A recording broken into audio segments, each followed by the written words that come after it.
how do we break away from this monolingual culture that's present in the U.S.?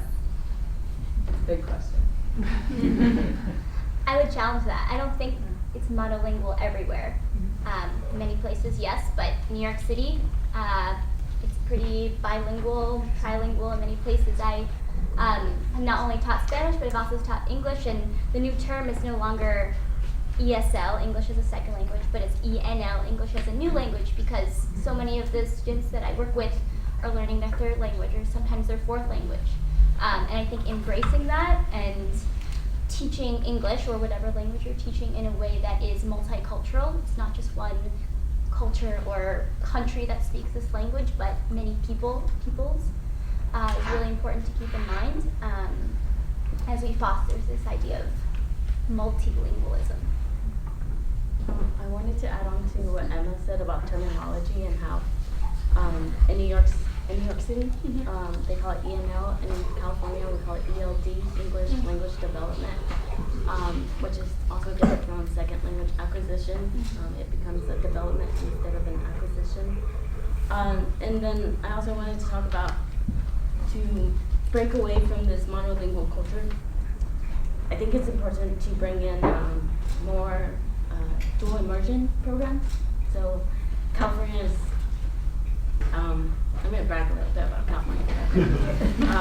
California's doing a really good job with, we have schools that teach students Hmong and English at the same time, and so they split it up from like 50-50 to 50-50, and it changes as the students go up in the grades. We also have Spanish dual immersion programs. Depending on where you are in California, you might have the Chinese dual immersion programs or Korean dual immersion programs. And so I think that bringing in the culture early on in K-12 is important.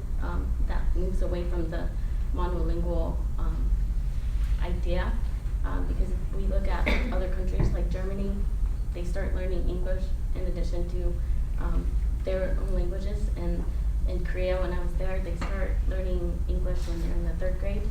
And we do that with Spanish too. But I think we just need to do a better job.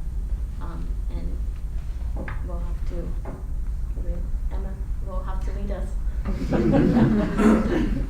Yeah, I really agree with that point, and I think that California is a model and New York is a model in some senses, and so we think like, wow, that's not really possible in other places. But I mean, California in the early 90s was trying to ban bilingual education, and 20 years later, it is a model for the rest of the country. So I think just thinking of it from a public policy perspective, there are ways of funneling public funding towards free bilingual or immersion education, but there has to be the political will to do that, and I think emphasizing the, like the economic value of it and the job prospects that I think Austin mentioned before, it's sort of all merges together. And in California, one of the big changes is that immigrant communities and non-primary English-speaking communities got their political voice and organized and have made this happen, and it's happening in other places as well. It's just happening more slowly, but I mean, there's no reason this couldn't happen in North Carolina 3 years from now, but that has to be, like, early childhood education around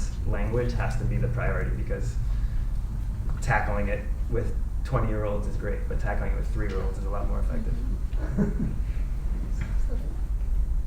Yeah, and I actually am a product of a dual language immersion program in San Diego, California. Maybe that's why I'm here now today. But